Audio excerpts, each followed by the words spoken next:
Good evening. This is episode number 5 of Dadmomisms. In this episode, I'm going to be discussing how do we interpret the messages that we get in life, whether it's nonverbal, being text messages, emails, Instagram, Snapchat, Facebook, Messenger, just can be any form of nonverbal communication, even the handwritten letter. And bottom line, how do we interpret them? It's not the same as when we interpret speaking to somebody face to face. A lot of people haven't grasped that, and hence why I feel the need to have this dadmomism in regards to that. I have this discussion with my children quite often. I've had this discussion with many friends, colleagues, business partners, and have trained on it numerous times, and I'm constantly a work in project myself in regards to how do you interpret things? What's the best way to handle it? Have you really thought about what you're doing? What are the ramifications of your response? And again, we all think that we have the right to speak all the time, but really do you? A wise person once said years ago, and I've heard this a lot since I was little, it's better to be thought an idiot than to open your mouth and remove all doubt. And grasp that. It is, I will say it one more time, it's better to be thought of an idiot, being an idiot, than to open your mouth and remove all doubt. And what does that mean? Well, you may think you have the right to respond to people if they say things to you that you interpret in a wrong way. Based on nonverbal communication, somebody can be sending you something, and here's a few things that can happen. You've had interaction with that person in the past, maybe just recently or a long time ago, and it was heated, or there was anger, or there was extreme sadness, and now the next time you have communication with them that's nonverbal, you take it the wrong way. You read it based on the state that you recall from the last time that you communicated with them.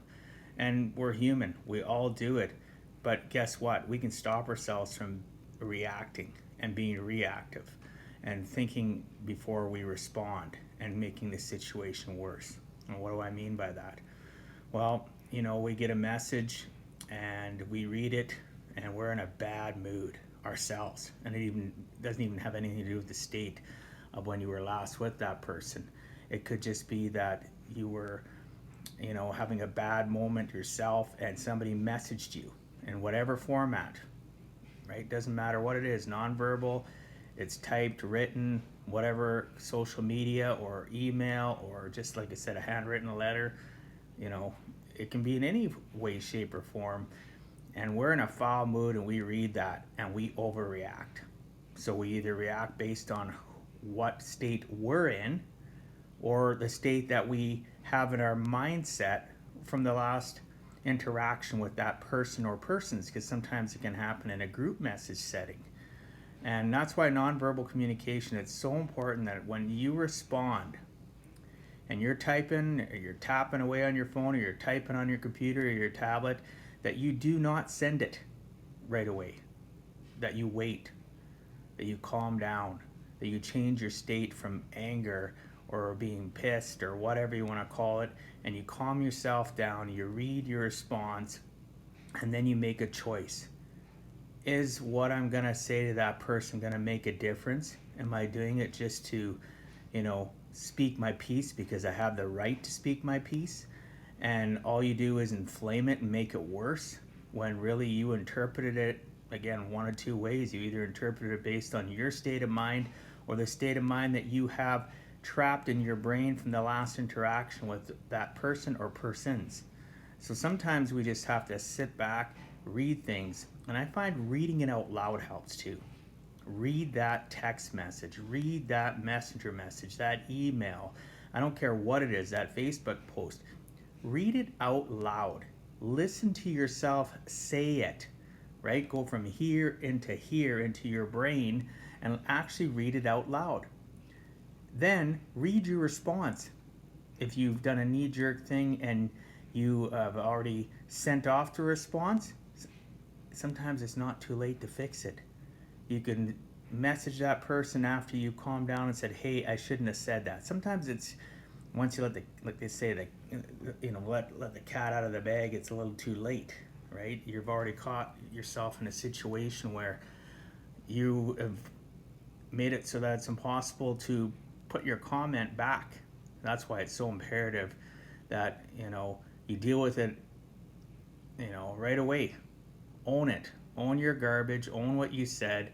And sometimes maybe you can, you know, apologize or whatever. And if it's worth apologizing for, obviously, sometimes things aren't. Sometimes things have been just boiling and boiling and boiling, and now they boil over. You had interactions with this person or persons over and over again, and you've just had enough, and you've tried doing it the calm way. So I'm not saying that you haven't tried doing things the calm way or in a respectful way, but I will tell you this: most people overreact when they're listening or reading or whatever the case may be. And you know, nonverbal communication, so even listening to somebody over a voicemail message, things can be interpreted, because now you can't see their actual physical being, their body, and how it projects to you. You can't interpret their facial expressions, their body mannerisms, and there's different things that come to play when you're having communication with somebody face to face. I still think is the best. I think the lowest form of communication is nonverbal, and the most easily misinterpreted and the most easily blown out of proportion, creating great amounts of drama. I've seen it within my, again, dealing with family, with friends, with business associates, in relationships myself.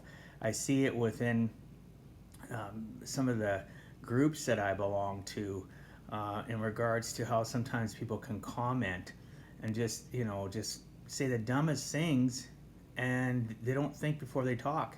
And again, they prove themselves to be an idiot because they opened their mouth and they removed all doubt. They didn't sit back and think, hey, maybe I should pause a little bit before I move forward in my, giving my opinion, right, of what I think situations are. We seem to always think that we're better at other people's lives than they are.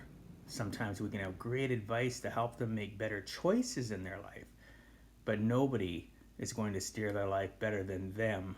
Because why do I say that? They have to have the mindset that they own their own stuff, that their decisions they make, there's a consequence to their choices. Yes, it's spider effects out to everybody, but people have to own their own crap.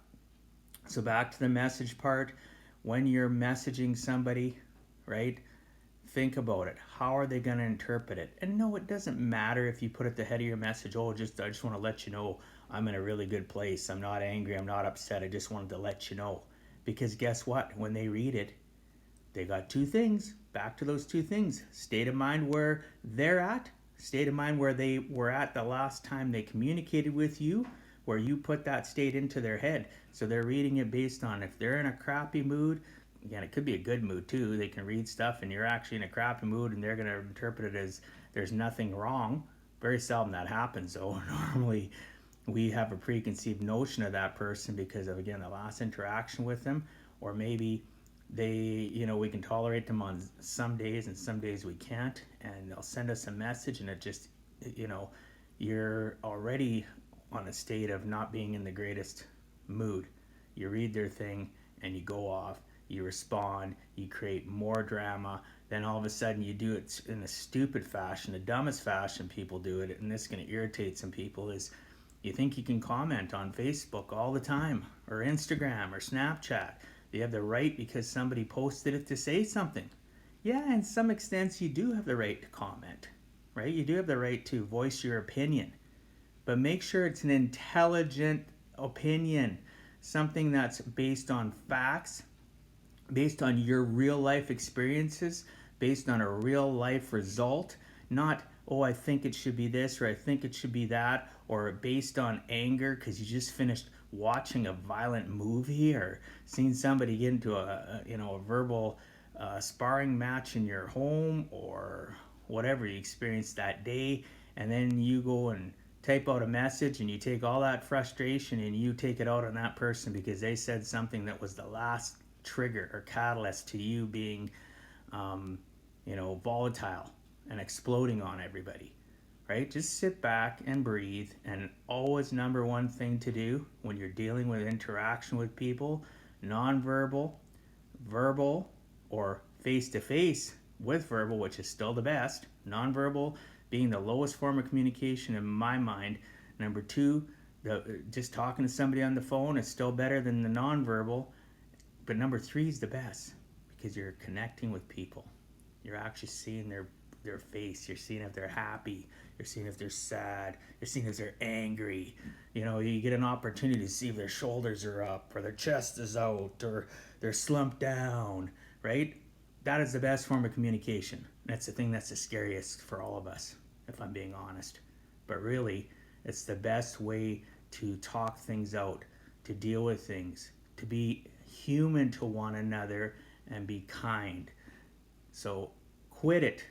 Quit going on to social media and putting nasty, mean comments to one another, or commenting thinking that you're making things better by sticking up for somebody in that stream, or texting somebody and saying, hey, did you hear that such and such said this? Guess what? Such and such might be a good friend of theirs and you don't realize it. And you're just opening up a can of worms. Now all of a sudden gossiping happens and then the drama gets worse and people talk about it. Oh, and all of a sudden you tell that one person that such and such did that, you get off the text with them or you get off the phone and all of a sudden they go and tell that person and that person goes and tells somebody else. And it's like the little kid in the kindergarten room, there's 20 kids and you say, to one kid at the beginning, you say elephant and they pass that word all the way around. By the time it comes around, it's a lion. It's gotten worse. Went from being an elephant to a lion, right? Don't be that person. Don't be that person to gossip and spread stuff. Again, I work on myself every single day, and there's a difference between, like I told somebody earlier today, there's a difference between gossip and communication. You can be sitting and talking to somebody and communicating about somebody that you mutually know or a group of people you mutually know, and you're venting. You're not necessarily criticizing that person or persons, but you're venting. You're trying to get out your frustration and you're looking to calm down and you need that person to talk to. There's nothing wrong with that. But learn who to talk to. Don't sit and say, oh, this person did this and did that and blah, blah, blah. And, and then go tell another person. And then another person, and then do the ultimate worst, post it on Facebook and figuring because you don't put names on it or posting it on Instagram or Snapchat, I didn't put a name on it, so, it wasn't that bad. Guess what? People aren't stupid. If you just had it out with them in the last week or month and all of a sudden you post something that they can interpret it, and maybe it wasn't about them, but they still interpreted it's about them, so watch what you say. Be kind about what you post, right? Be kind about what you say to people on the phone. Be kind what you say to people face to face. And guess what? You'll have a great life. And keep on working on you. I'm never going to give up, and I hope you never ever give up. God bless you all. Merry Christmas. Peace out.